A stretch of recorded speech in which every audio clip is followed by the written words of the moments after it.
Hello everyone, good morning, welcome back to my new mini blog. তো তোমরা সবাই কেমন আছো? আশা করি সবাই ভালো আছো, আর আমরাও খুব ভালো। অনেকদিন পর তোমাদের সঙ্গে আবার ব্লগ শেয়ার করছি, তো একটু শেষ পর্যন্ত দেখবেন আর কমেন্ট করে জানাবেন ভিডিওটি কেমন হয়েছে। তো চলো আমার সঙ্গে থেকো।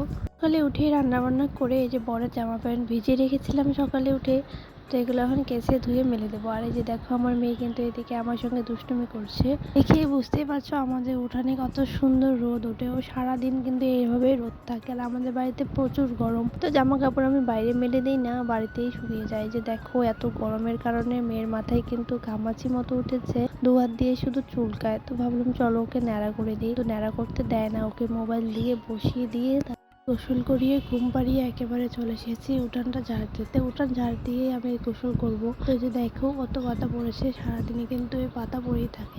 ভিডিওটি ভালো লাগলে অবশ্যই লাইক, কমেন্ট, শেয়ার করে রাখবে, আর আমার চ্যানেলটি ফলো বা সাবস্ক্রাইব করে রাখবে। বাই।